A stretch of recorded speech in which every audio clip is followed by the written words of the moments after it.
இந்த நிகழ்வில் பங்கேற்று நம்மிடையே வாழ்த்துரை வழங்கி அமர்ந்திருக்கிற கட்சியின் பொதுச் செயலாளர் தோழர் ரவிக்குமார் அவர்களே,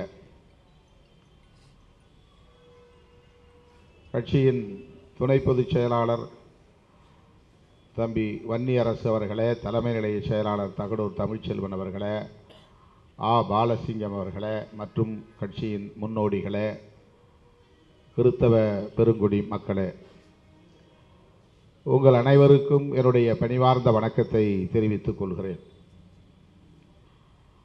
ஆண்டுதோறும் நாம் கிறித்தவ சமூக நீதி பேரவையின் சார்பில் இந்த கிறிஸ்துமஸ் விழாவை வெற்றிகரமாக கொண்டாடி வருகிறோம். கிறித்தவ சமூக நீதி பேரவையின் முதன்மை செயலாளர் அண்ணன் பிச்சை பெருந்தகையும் தம்பி புனிதராஜ் புனித அரசும் முன்னின்று இந்த நிகழ்வை ஒவ்வொரு ஆண்டும் சிறப்பாக ஒருங்கிணைத்து வருகின்றனர். இந்த ஆண்டு நாடாளுமன்ற கூட்டத்தொடர் 22ஆம் தேதி வரையில் நடைபெறுகிறது என்கிற நிலையில் குறிப்பான ஒரு நேரத்தை, ஒரு நாளை ஒதுக்க இயலவில்லை. தென் மாவட்டங்களில் புயல், மழை, பெரு வெள்ளம், கடும் பாதிப்பு, மக்கள் துயரத்தில் அல்லல்படும் அவலம் என்கிற சூழலில் டெல்லியிலிருந்து நேரடியாக தூத்துக்குடி, திருநெல்வேலிக்கு செல்ல வேண்டும் என்கிற பதைப்பு ஒருபுறம், டெல்லியிலிருந்து ஒரு நாள் முன்னதாகவே இங்கு வந்து சேர்ந்தோம். சொல்லப்போனால் ஒரு நாள் முன்னதாகவே நாடாளுமன்றத்தை அவர்கள் அந்த கூட்டத்தொடரை முடித்து கொண்டார்கள். 22ஆம் தேதி முடிக்க வேண்டியதை 21ஆம் தேதியே நாடாளுமன்ற நடவடிக்கைகளை முடித்து கொண்டார்கள். என்றாலும் 22ஆம் தேதி உடனே தூத்துக்குடி, திருநெல்வேலி பகுதிக்கு செல்ல இயலாத நிலை. ஆனாலும் அந்த வாய்ப்பை பயன்படுத்தி தென் சென்னை மைய மாவட்டத்தின் சார்பிலே ஒரு ஆர்ப்பாட்டம், வழக்கறிஞர் அணியின் சார்பிலே இன்னொரு ஆர்ப்பாட்டம் என்று நேற்றைய நாள் கடந்து விட்டது. இன்றைக்கு நான் தென் மாவட்டங்களுக்கு செல்ல இயலாத அல்லது செல்வதற்கு உரிய ஏற்பாடுகளை செய்ய இயலாத நிலையில் இந்த நாளை நாம் கிறிஸ்துமஸ் பெருவிழாவை கொண்டாடுவதற்கு பயன்படுத்தி கொள்ளலாம் என்று புனித அரசிடம் நான் நேற்று நள்ளிரவு தான் கேட்டுக்கொண்டேன். அதன் பிறகு நாம் தொலைபேசி மூலமாக விடுத்த அழைப்பை ஏற்று நம்முடைய பல்வேறு தேவாலயங்களின் சார்பில், அமைப்புகளின் சார்பில் பணியாற்றி கொண்டிருக்கிற, ஊழியம் செய்து கொண்டிருக்கிற நம்முடைய போதகர்கள், பேராயர்கள், நம்முடைய ஐயா விஜிஎஸ் ஆகியோர் வருகை தந்து இந்த விழாவை பெருவிழாவாக கொண்டாடுவதற்கு, சிறப்பாக வெற்றிகரமாக நடத்துவதற்கு ஒரு வாய்ப்பை வழங்கியிருக்கிறார்கள். அந்த வகையிலே வருகை தந்திருக்கிற அனைவருக்கும், ஐயா விஜி சந்தோஷம் அவர்களுக்கும் என்னுடைய நன்றியையும் வாழ்த்துக்களையும் தெரிவித்துக் கொள்கிறேன். 6 மணிக்கு மேல் பலருக்கும் தேவாலயங்களில் வேலைகள் இருக்கின்றன. கிறிஸ்துமஸ் நெருங்கி கொண்டிருக்கிறது. நாளை மறுநாள், நாளை இரவே அது தொடங்குகிறது. இந்த நெருக்கடியான நேரத்தில் கூட தங்கள் ஊழியங்களை எல்லாம் நிறுத்தி வைத்துவிட்டு, தள்ளி வைத்துவிட்டு இங்கே வந்திருப்பது விடுதலை சிறுத்தைகளுக்கு பெருமை அளிக்கிறது. ஐயா விஜிஎஸ் அவர்கள் பேசி வரும்போது சொன்னார், அமெரிக்காவில் இருந்து குடும்பத்தை சார்ந்த பலரும் வந்திருக்கிறார்கள், பேரப்பிள்ளைகள் வந்திருக்கிறார்கள், அவர்களோடு நான் நேரத்தை கழிக்கலாம் என்று இருந்தேன். ஆனால் சிறுத்தைகள் கொண்டாடுகிற கிறிஸ்துமஸ் விழாவை எப்படி தவிர்க்க முடியும்? அதனால் நான் இங்கே ஓடோடி வந்திருக்கிறேன் என்று சொன்னார். ஆகவே அவரும் விரைந்து செல்ல வேண்டும். நீண்ட நேரம் நான் எடுத்துக்கொள்ள விரும்பவில்லை. இங்கே வருகை தந்திருக்கிற அனைவருக்கும், நாடு தழுவிய அளவில் உள்ள கிறிஸ்தவ பெருங்குடி மக்கள் யாவருக்கும் விடுதலை சிறுத்தைகள் கட்சியின் சார்பில் எமது இனிய கிறிஸ்துமஸ் வாழ்த்துக்களை தெரிவித்துக் கொள்கிறோம். இயேசு பெருமான் பிறந்த நாள் என உலகமே கொண்டாடுகிறது. மொழி, இனம், தேசம், கலாச்சாரம் என்கிற எல்லா வரம்புகளையும் தாண்டி இயேசு பெருமான் உலகளாவிய அளவில் மானுடத்தை கவர்ந்திருக்கிறார், வழிநடத்துகிறார். அவர் போதித்த போதனைகள் இன்றைக்கு மானுடத்தை வழிநடத்தி கொண்டிருக்கிறது. சொல்லுக்கு எவ்வளவு பெரிய வலிமை இருக்கிறது, சொற்களுக்கு, கருத்துக்களுக்கு எவ்வளவு பெரிய வலிமை இருக்கிறது என்பதற்கு பைபிள், குர்ஆன் போன்றவை சான்றுகளாக உள்ளன. இன்றைக்கு உலகம் முழுவதும் அனைத்து மொழிகளிலும் மொழியாக்கம் செய்யப்பெற்ற ஒரு திருமறை, உலக பொதுமறை திருக்குறள். அதேபோல பைபிள், அதேபோல குர்ஆன். இவையெல்லாம் எதற்காக போற்றப்படுகிறது? அதன் உள்ளடக்கத்திற்காக, அதற்குள்ளே இருக்கிற சொற்களுக்காக, அந்த சொற்களுக்கு இருக்கிற வலிமையால் இன்றும் போற்றுதலுக்குரியவையாக உள்ளன.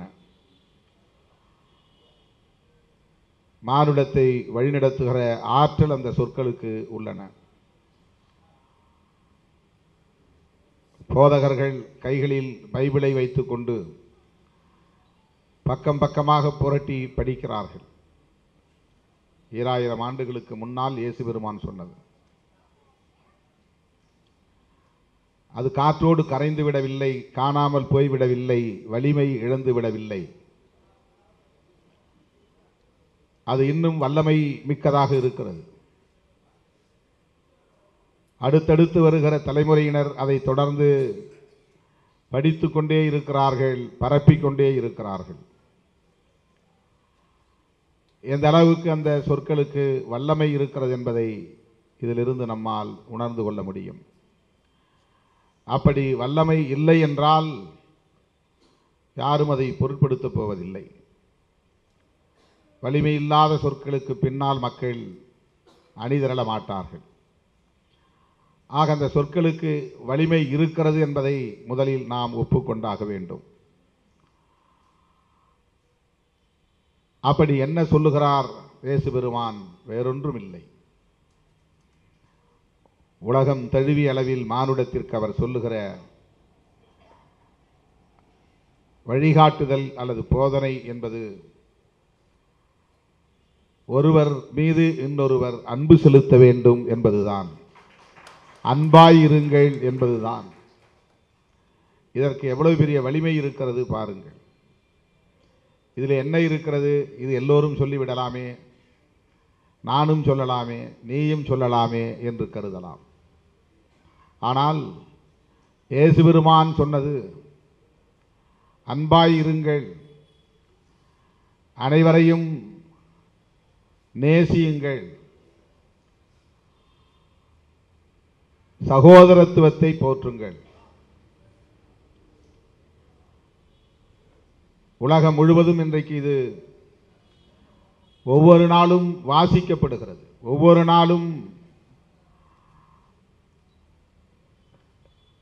இந்த களத்தில் ஞானிகளாக இருப்பவர்களால் எடுத்து விளக்கப்பட்டு வருகிறது. ஆய்வுரை வழங்கப்படுகிறது. ஒவ்வொரு அத்தியாயத்திலும் என்ன சொல்லப்பட்டிருக்கிறது என்கிற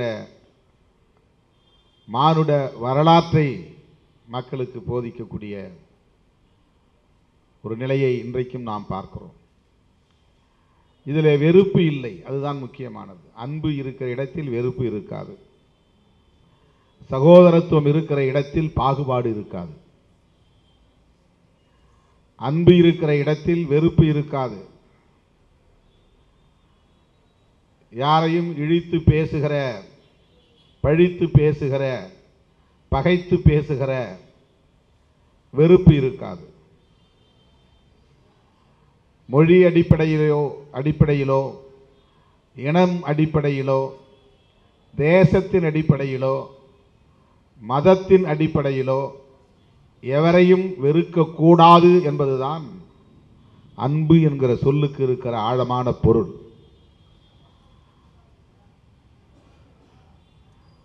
வள்ளலார் 200 ஆண்டுகளுக்கு முன்பு இந்த மண்ணில் தோன்றியவர். இயேசு பெருமான் 2000 ஆண்டுகளுக்கு முன்னால் இந்த பூ உலகில் தோன்றியவர்.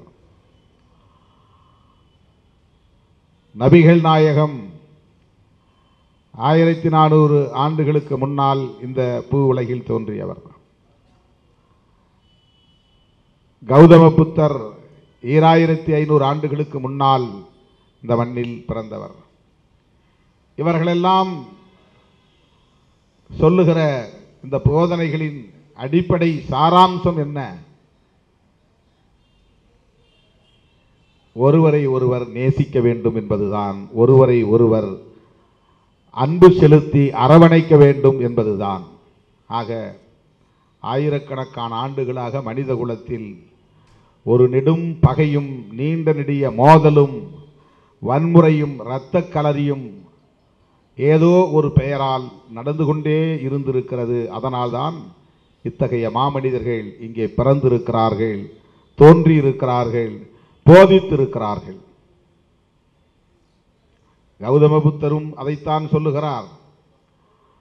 இயேசு பெருமானும் அதைத்தான் சொல்லுகிறார். நபிகள் நாயகமும் அதைத்தான் சொல்லுகிறார். வள்ளலாரும் அதைத்தான் சொல்லுகிறார். தொடர்ந்து ஒரே கருத்தை அவ்வப்போது மாமனிதர்கள் தோன்றி சொல்லுவதற்கான தேவை ஏன் எழுகிறது என்றால், மனிதகுலம் ஏதோ ஒரு வகையில் ஒருவரை ஒருவர் பகைத்து கொள்கிறது, மோதிக்கொள்கிறது, சகோதரத்துவம் இல்லாமல் இருக்கிறது, வன்முறை வெறியாட்டங்களில் ஈடுபடுகிறது. மனிதகுலம் தம்மைத்தாமே அழித்து கொள்ளக்கூடிய வெறுப்பை அடிப்படையாக கொண்டு இயங்குகிறது என்பதுதான் காரணம். வெறுப்பு கூடாது, எதன் மீதும் வெறுப்பு கூடாது.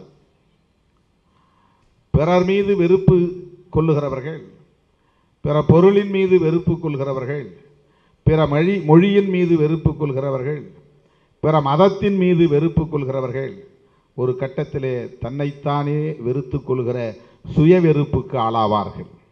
இதுதான் உளவியல்.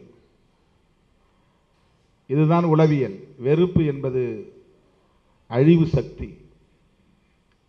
வெறுப்பு என்பது எதிர்மறை உணர்வு. ஆகவே இயேசு பெருமான் தன்னை அன்றைய ஆட்சியாளர்கள் கைது செய்து, இன்றைய மொழியில் சொல்லுகிறேன், கைது செய்து கொடூரமாக தண்டனை தந்து சிலுவையில் அறைந்தார்கள். அது மரண தண்டனை தான். சிலுவையில் அறைந்தது மரண தண்டனை தான். பொது மக்களின் பார்வையிலே அவரை சிலுவை சுமக்க வைத்து வீதியிலே சவுக்கால் அடித்து கொண்டே போனார்கள். ரத்தம் சொட்ட சொட்ட அந்த சிலுவையை சுமந்து கொண்டு அவர் போய் சேர்ந்தார். அவர் அடக்கம் செய்கிற அந்த இடம் வரையில் என்று நாம் அறிய வருகிறோம். அன்றைக்கு மரண தண்டனையை நடைமுறைப்படுத்துகிற முறை அவ்வாறு இருந்திருக்கிறது. அவர் என்ன குற்றம் செய்தார்? வேறொன்றும் செய்யவில்லை. மக்களிடத்திலே அன்பை போதித்தார் என்பதுதான், வேறொன்றும் இல்லை. வேறு எந்த குற்றச் செயல்களிலும் அவர் ஈடுபடவில்லை. திருட்டு குற்றமோ அல்லது பொய் சொன்னார் என்கிற குற்றமோ, வன்முறையில் ஈடுபட்டார், கொலை போன்ற கொடும் செயல்களில் ஈடுபட்டார் என்ற குற்றச்சாட்டோ எதுவும் இல்லை. அப்பாவி மக்களிடத்தில் விழிப்புணர்வை ஏற்படுத்தினார். அந்த விழிப்புணர்வு வேறொன்றுமில்லை, அன்பாய் இருங்கள், ஒருவருக்கொருவர் ஒற்றுமையாய் இருங்கள், சகோதரத்துவத்தோடு வாழுங்கள் என்கிற அந்த கருத்தை சொன்னார். அதுவே அன்றைக்கு அரச குற்றமாக, ராஜ துரோகமாக இருந்திருக்கிறது. அரசுக்கு எதிராக, ஆட்சிக்கு எதிராக இவன் கருத்துக்களை பரப்புகிறான், ஆட்சிக்கு எதிராக கருத்துக்களை பரப்புகிறான் என்பதுதான் குற்றம்.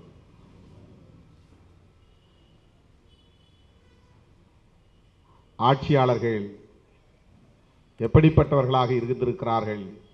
இயேசு பெருமான் காலத்திலிருந்து இன்றைய ஆட்சியாளர்கள் வரையில் அவர்களின் புத்தி ஒரே மாதிரியாகத்தான், அதிகாரத்தில் இருப்பவர்களின் புத்தி ஒரே மாதிரியாகத்தான் இருக்கும்.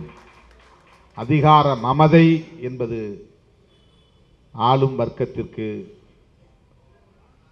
தொடர்ந்து நீடித்து கொண்டே இருக்கிறது.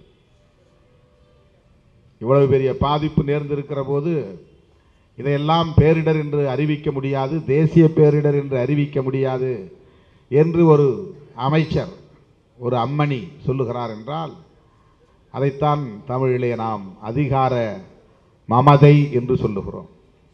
இன்னும் சரியாக சொல்ல வேண்டுமானால் அதிகார திமிர் என்று சொல்லுகிறோம். இயேசு பெருமான் காலத்திலும் அது இருந்தது, இன்றைக்கு சனாதனிகளின் காலத்திலும் அது இருக்கிறது. இது ஆளும் வர்க்கத்திற்கான பண்பு, the ruling class character. அன்றைக்கும் இயேசு பெருமான் ஆளும் வர்க்கத்தை எதிர்த்து செயல்பட்டதன் மூலம் அவர் ஒரு இடதுசாரியாக இருந்திருக்கிறார். இயேசு பெருமான் ஒரு இடதுசாரியாகத்தான் வாழ்ந்திருக்கிறார். ஏனென்றால் ஆட்சியாளர்களை எதிர்த்திருக்கிறார். ஆட்சியாளர்களை, ஆளும் வர்க்கத்தை எதிர்க்கக்கூடிய பண்புக்கு பெயர் இடதுசாரி பண்பு. இன்றைக்கு நாம் அதே வேலையை செய்கிறோம். எனவே நாம் இயேசு பெருமானின் வாரிசுகள், இயேசு பெருமானின் வம்சத்தை சார்ந்தவர்கள் நாம்.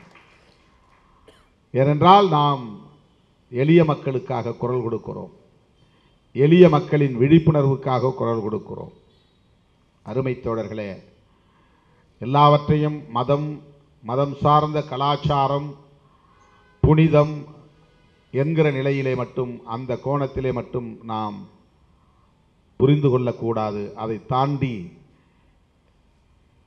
மக்களின் பார்வையிலிருந்து, எளிய மக்களின் பார்வையிலிருந்து கிறிஸ்தவத்தையும் நாம் புரிந்து கொள்ள வேண்டும், பௌத்தத்தையும் புரிந்து கொள்ள வேண்டும், இஸ்லாத்தையும் புரிந்து கொள்ள வேண்டும். கிறிஸ்துமஸ் விழா கொண்டாடுகிற திருமாவளவன், ரம்ஜான் நோன்பு இருக்கிற திருமாவளவன் தீபாவளியை ஏன் கொண்டாடுவதில்லை என்ற கேள்வியை பலரும் எழுப்புகிறார்கள். Very simple. அவர்கள் எழுப்புகிற கேள்விக்கு மிக சாதாரணமாக விடை சொல்ல முடியும்.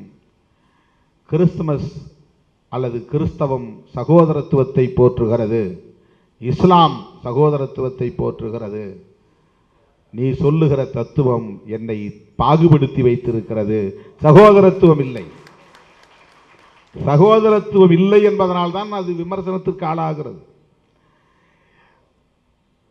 எத்தனை ஆயிரம் ஆண்டுகளுக்கு முன்னால் இங்கே இந்து மதம் தோன்றியது என்று சொல்ல முடியாது என்று சொல்லுகிறார்கள். அவ்வளவு பழமையானது, தொன்மையானது. 5000 ஆண்டுகள் என்கிறார்கள், 50,000 ஆண்டுகள் என்கிறார்கள். அவர்கள் கூற்றின்படியே நாம் ஒத்துக்கொண்டால் கூட அவ்வளவு பழமையான உங்கள் சனாதன அரசியல் ஏன் உலகம் முழுவதும் பரவவில்லை? பல ஆயிரம் ஆண்டுகளுக்கு பின்னால் தோன்றிய கிறிஸ்தவம் உலகத்தில் நூற்றுக்கணக்கான நாடுகளில் பரவி இருக்கிறது, இஸ்லாம் நூற்றுக்கணக்கான நாடுகளில் பரவி இருக்கிறது, பௌத்தம் தென்கிழக்காசிய நாடுகள் முழுவதும் பரவி இருக்கிறது. ஏன் நீங்கள் சொல்லுகிற கருத்தியல் உலகம் முழுவதும் இந்த நாட்டை தாண்டி இன்னொரு நாட்டில் மக்களால் ஏற்றுக்கொள்ளப்படவில்லை?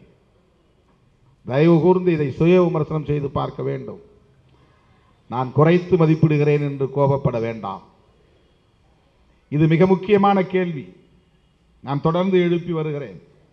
5000 ஆண்டு கால பழமை வாய்ந்த மதம் என்று சொல்லிக் கொள்ளுகிற நிலையில் அது ஏன் இன்னொரு நாட்டில் உருவாகவில்லை? இந்த மதத்தை இன்னொரு மொழியை பேசுகிற இன்னொரு தேசத்தை சார்ந்த மக்கள் என் மதம் என்று ஏன் ஏற்றுக்கொள்ளவில்லை? இங்கிருந்து போனவர்கள் அங்கே போய் கோவில் கட்டியிருக்கிறார்கள். அந்த நாட்டை சார்ந்தவர்கள் அதை ஏற்றுக்கொண்டார்களா என்பதுதான் பிரச்சனை. காரணம் சகோதரத்துவம் இல்லை என்பதுதான். எந்த மதத்தில் சகோதரத்துவம் இருக்கிறதோ அந்த மதம் மக்களிடையே வெகுவாக பரவுகிறது, வலுப்பெறுகிறது.